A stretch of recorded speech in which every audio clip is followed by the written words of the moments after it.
나는 이제 너희를 위하여 받는 괴로움을 기뻐하고 그리스도의 남은 고난을 그의 몸된 교회를 위하여 내 육체에 채우노라.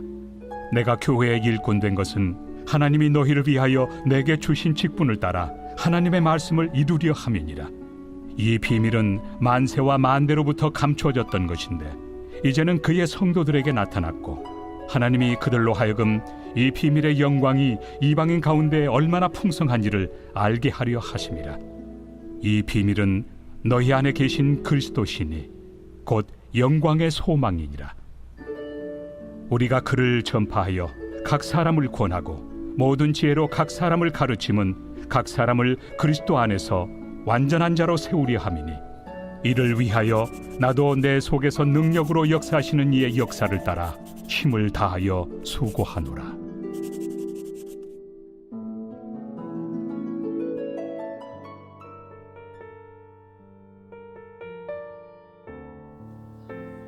오늘은 교회를 반드시 지켜야 합니다 라는 제목으로 말씀을 나누겠습니다. 바라기는 보혜사 성령께서 말씀을 듣는 여러분에게 역사하셔서 말씀을 깊이 깨닫게 해주시기를 소원합니다. 사랑하는 여러분, 가나안 성도라는 말을 들어보신 적 있으십니까? 가나안을 거꾸로 하면 무슨 말이 될까요? 안나가입니다. 가나안 성도란 본인이 기독교인이라고 자처하지만 교회에는 나가지 않는 사람을 말합니다. 지금 화면에 보이는 표는 2017년도에 한국기독교 목회자 협의회에서 조사한 한국인의 종교생활과 의식 중에서 가나안 성도의 비율에 대한 조사 결과표입니다. 자세히 보면 비율이 2012년도까지 조금씩이지만 계속 떨어집니다. 그런데 2012년에서 2017년까지 5년 사이에 23.3%로 2배 이상 높아진 것을 볼 수 있습니다. 이 조사가 5년에 한 번씩 조사되는 거라서 2020년도 현재 상황에 대한 조사가 없지만 우리는 그 수치가 더 높아졌으리라 추측할 수 있습니다. 그런데 이렇게 가나안 성도가 최근 들어 급격하게 늘어난 이유가 무엇일까요? 오랜 기간 동안 교회의 문제라고 여겨왔던 것 중에 항상 도마 위에 올랐던 것이 있습니다. 그것은 목회자들의 좋지 않은 이미지와 교인들의 배타성입니다. 그런데 이것은 각각 14.4%, 11.2%에 불과합니다. 이보다 월등하게 높은 44.1%를 차지하는 것이 있었는데요. 그것은 바로 얼매이거나 구속되기 싫어서라는 이유였습니다. 이 조사가 무엇을 말해줍니까? 우리는 그동안 성도가 교회를 떠나는 이유를 목회자의 지도력과 인격 부족, 성도들의 사랑 없는 배타적인 자세라고 생각했습니다. 물론 이것도 영향이 있습니다. 그러나 최근 들어서 교회를 위협하는 진짜 큰 문제는 성도들 안에 교회에 얼매이거나 구속되기 싫어하는 마음이라는 것이고 또 이것이 급속히 번져가고 있다는 것입니다. 원인이 무엇일까요? 교회가 너무 많은 일을 시켜서일까요? 아닙니다. 예전에 비하면 지금은 아무것도 아닙니다. 예전에는 주일 저녁 예배가 있었습니다. 아침 8시에 교회에 와서 성가대 연습하고 오전 예배 드리고 예배 후에 또 성가대 연습하고 그리고 교육부서 교사로 섬기고 저녁 예배 찬양팀 연습하고 그리고 그룹 성경 공부 모임하고 그러다 보면 저녁이 돼서 저녁 예배 드리고 그리고 나서야 집에 돌아왔습니다. 물론 이와 같은 일로 육신적으로 지쳤습니다. 하지만 교회를 위해 그게 당연한 줄 알았고 그게 하나님께 영광된 일인 줄 알았습니다. 그리고 중요한 건 그 일이 힘들다고 억지로 했던 게 아니라 그 일들을 기쁨으로 섬겼습니다. 그리고 그 안에서 신앙이 성장했습니다. 그런데 지금은 그때보다 훨씬 교회 일이 적음에도 왜 교회에 얼매이거나 구속되기 싫다고 합니까? 우리는 그 원인을 교회 안에서 찾기보다 교회 밖에서 찾아야 합니다. 왜냐하면 성경을 보면 교회 내부적인 문제는 교회 외부의 영향을 받아서 생긴 것들이 거의 대부분이었기 때문입니다. 골로새서 2장 8절에서 사도 바울은 누가 철학과 헛된 속임수로 너희를 사로잡을까 주의하라. 이것은 사람의 전통과 세상의 초등 학문을 따름이요 그리스도를 따름이 아니니라 했습니다. 골로새 교회의 문제는 당시 철학 사상의 영향을 받아서 복음을 따르지 않는 사람들이 점점 많아졌습니다. 그 문제를 해결하고자 바울이 쓴 서신이 골로새서입니다. 이처럼 이 시대의 교회도 끊임없이 세상의 영향을 받고 있습니다. 그러면 세상의 무엇이 교회로 들어와서 성도의 마음에 얽매이거나 구속되기 싫은 마음을 가지게 했을까요? 그것은 바로 세상의 개인주의와 이기주의 사상입니다. 지금 세상은 공동체보다 개인을, 다수보다 소수를, 그리고 한 사람의 인간 권리를 주장하는 의견이 지배적인 시대입니다. 이 같은 개인주의와 이기주의 사상이 점점 더 심해지고 있습니다. 이런 사상에 교회가 영향을 받고 있는 것입니다. 분명 예전보다 교회 사역이 줄어들었음에도 그 일에 얽매인다 생각하고 구속받는다 생각합니다. 그리고 예배도 개인 사정이 생기면 선양이 있다 하고 중요한 일이 있다고 말하면서 빠집니다. 도대체 하나님께 예배하는 것보다 더 중요한 일이 어디 있으며 하나님과 맺은 언약보다 먼저 맺은 약속이 어디 있단 말입니까?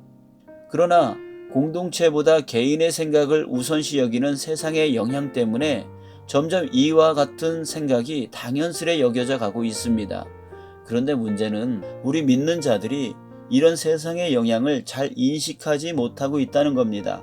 이것이 지금 교회를 허물고 있고 우리의 신앙을 갉아먹고 병들게 하고 있다는 것을 알지 못하고 있습니다. 사랑하는 성도 여러분, 오늘 우리는 교회가 세상의 공격을 받고 있다는 사실을 반드시 깨달아야 합니다. 에베소서 6장 12절에 우리의 씨름은 혈과 육을 상대하는 것이 아니요 통치자들과 권세들과 이 어둠의 세상 주관자들과 하늘에 있는 악의 영들을 상대함이라 했습니다. 이 말씀처럼 어둠의 세상 주관자들, 즉 사탄이 세상을 개인주의화 시키고 이기주의화 시킴으로써 믿음의 공동체인 교회를 공격하고 있고 약화시키고 있습니다. 그런데 우리는 교회의 문제를 그저 목사 탓, 성도 탓이라고 하면서 엉뚱한 곳에서 다투고 서로 연합하지 못하고 있습니다. 사실은 사탄에 의한 세상의 영향력 때문에 교회가 허물어지고 믿음이 침체되고 있는데 말입니다. 에베소서 6장 13절에 그러므로 하나님의 전신갑주를 취하라. 이는 악한 날에 너희가 능히 대적하고 모든 일을 행한 후에 서기 위함이라 했습니다. 이 말씀처럼 우리는 우리가 살고 있는 이 악한 시대에 우리가 능히 대적하고 모든 일을 행한 후에 끝까지 믿음으로 서기 위해서 마귀의 계략을 알아야 하고 교회가 허물어지지 않도록 반드시 지켜야 하는 것입니다. 이를 위해서 우리는 먼저 교회의 본질이 무엇인지, 교회가 왜 세워졌는지를 알아야 합니다. 먼저 한 가지 질문을 하겠습니다. 여러분은 지금 교회에 다니시는 이유가 무엇입니까? 이것이 교회의 본질과 일치될 때 우리는 교회를 지킬 수 있습니다. 한국 기독교 목회자 협의회에서 2012년도에 조사한 것에 의하면 가장 많은 퍼센테이지를 차지하는 것이 마음의 평안을 위해서였습니다. 이는 전체의 38.8%를 차지했습니다.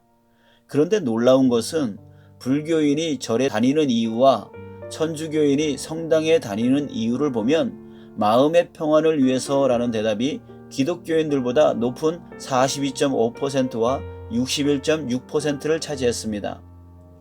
이 결과는 무엇을 말해줍니까? 기독교인뿐만 아니라 불교인, 천주교인 등 모든 종교인들의 공통된 바람은 마음의 평안을 얻는 것에 있다는 것입니다. 즉 사람들이 종교를 갖는 이유가 거의 동일함을 알 수 있습니다. 이것은 결국 사람이 자신의 평안을 얻고자 종교를 만들었다는 것을 의미하며 또한 평안을 얻지 못하면 자기 마음대로 버릴 수도 있고 또 다른 종교로 바꿀 수도 있다는 뜻을 가지고 있습니다. 사랑하는 성도 여러분, 이 또한 세상 종교와 기독교를 같은 수준으로 만들려는 사탄의 속임수입니다. 기독교는 사람으로부터 만들어진 종교가 아닙니다. 창조주 하나님께서 세상을 창조하시고 인간과 친밀한 관계를 가지시기를 원하셨지만 인간이 죄를 지음으로 인해 그 관계가 끊어졌고 이를 다시 회복시키시고자 독생자 예수님을 보내어 대속하게 하여 구원하려 하시는 하나님의 역사이자 하나님으로부터 시작된 종교입니다. 그러기에 세상 종교처럼 사람이 자신의 목적으로 택하기도 하고 버리기도 할 수 있는 종교가 아닌 것입니다.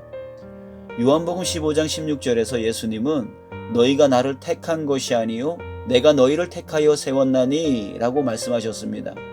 이 말씀에서 알 수 있듯이 주님이 우리에게 하나님 나라를 주시고자 우리를 택하여 세운 것입니다.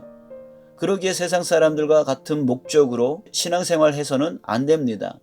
그리고 내 만족을 위해서 교회를 다녀서도 안 되고 내가 만족스럽지 못하다고 해서 교회를 떠나는 것도 안 됩니다. 교회가 세워진 목적을 말해주는 마태복음 16장 18절도 이와 같은 내용을 담고 있습니다. 또 내가 내게 이르노니 너는 베드로라 내가 이 반석 위에 내 교회를 세우리니 음부의 권세가 이기지 못하리라. 이 말씀을 통해서 교회의 본질, 교회가 세워진 목적을 알 수 있습니다. 첫째, 교회는 예수님을 믿는 자들의 집합체입니다. 말씀에 반석 위에 교회를 세운다 하셨는데 반석은 마태복음 16장 16절에 나오는 베드로의 고백을 말합니다. 시몬 베드로가 대답하여 이르되 주는 그리스도시요 살아계신 하나님의 아들이시니이다. 즉 교회는 예수님을 구원의 주님으로 살아계신 하나님의 아들로 믿는 사람들의 집합체입니다. 둘째, 교회는 구원과 영생을 위한 집합체입니다. 교회의 원어는 에클레시아입니다. 이는 뭐뭐로부터와 부르다의 합성어입니다. 즉 하나님께서 사람을 세상에서 부르셔서 영원한 왕국인 하나님 나라로 인도하시기 위해 다시 말해서 구원과 영생을 주시고자 부르신 곳이 교회입니다. 우리 중에 아무도 구원받아서 교회에 온 사람은 없습니다. 교회에 와서 예배, 기도, 말씀 생활을 하고 교육과 훈련, 성도 간의 교제를 통해서 예수님을 알아가게 되고 그래서 어느 날 예수님을 인격적으로 만나 예수님을 구원의 주님으로 영접하게 되어서 구원을 받게 되는 것입니다.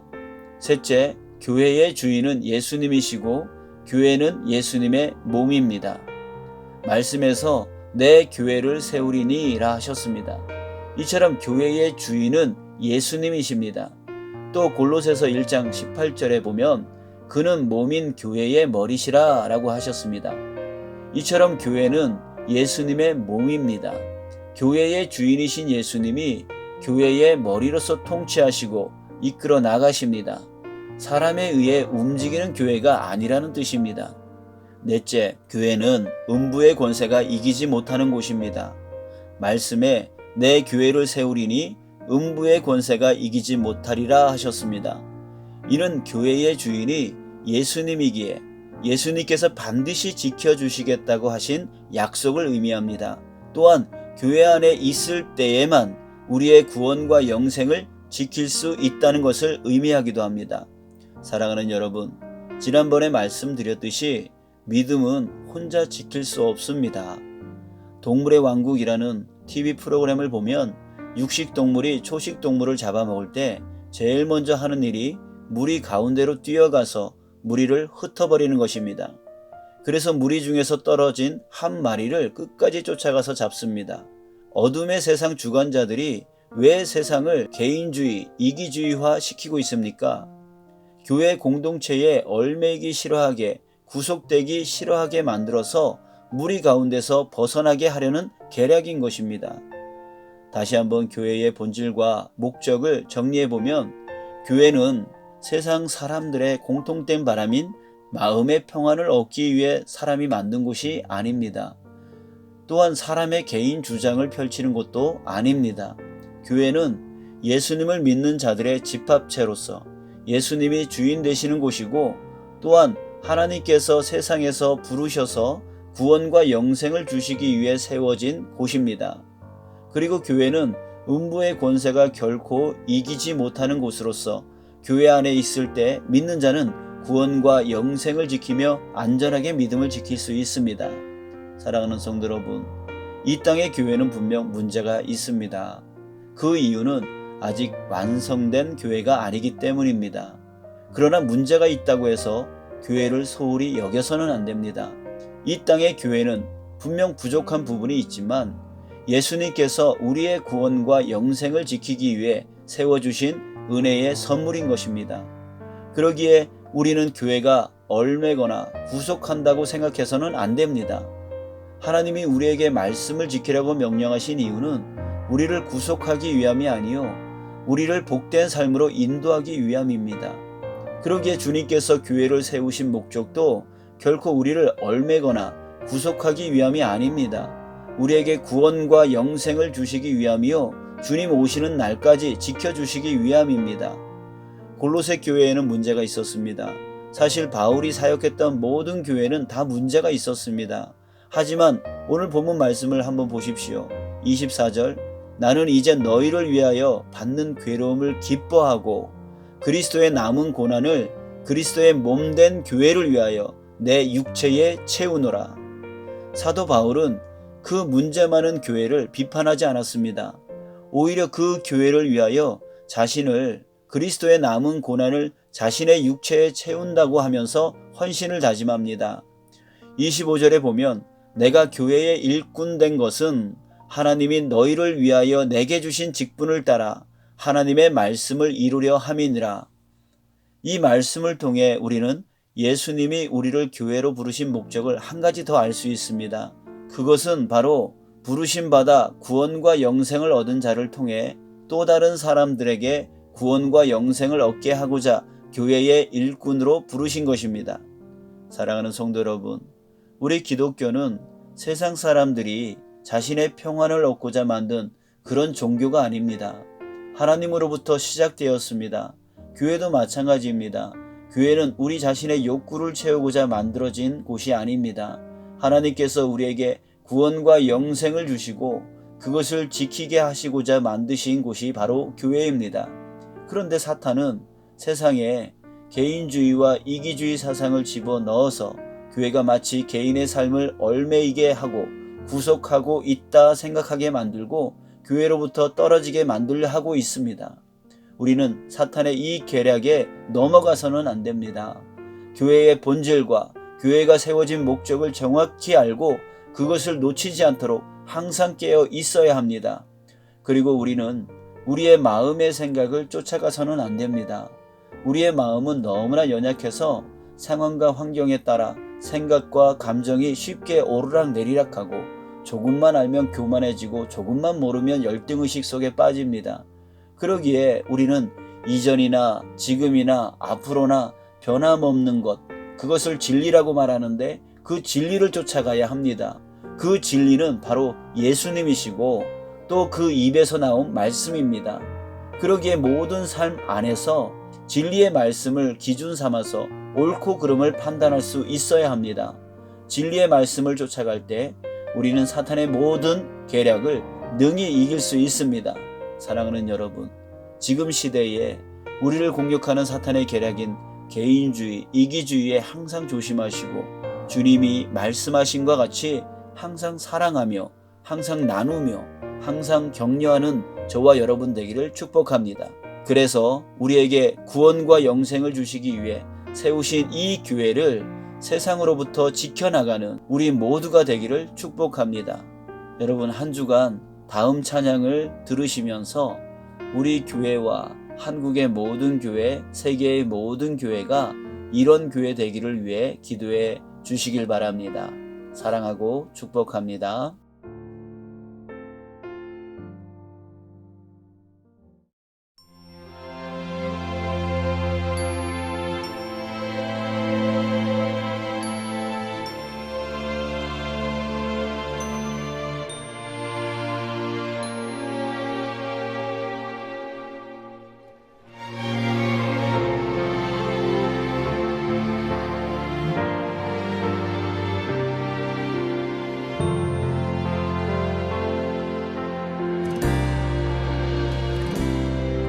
진정한 예배가 숨쉬는 교회, 주님이 주인 되시는 교회, 믿음의 기도가 쌓이는 교회 최고의 찬양을 드리는 교회 말씀이 살아 움직이는 교회 성도의 사랑이 넘치는 교회 섬김과 헌신이 기쁨이 되어 열매 맺는 아름다운 교회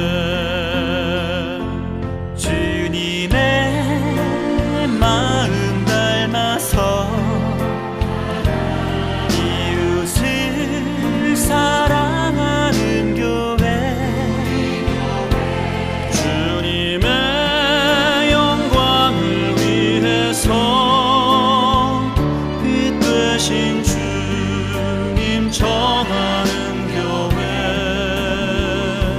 사랑의 불꽃이 활짝 피어나 날마다 사랑에 빠지는 교회 주께서 사랑하는 우리 교회가 이런 교회 되게 하소서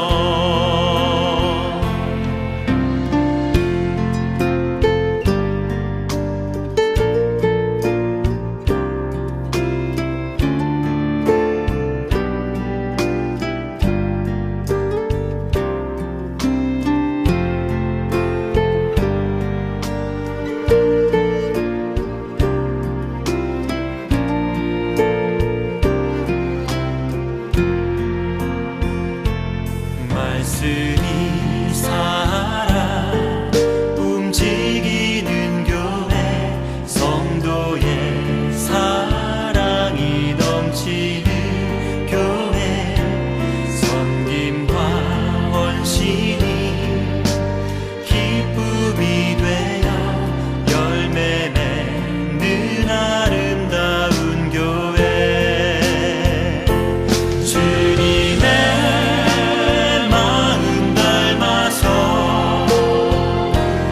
이웃을 사랑하는 교회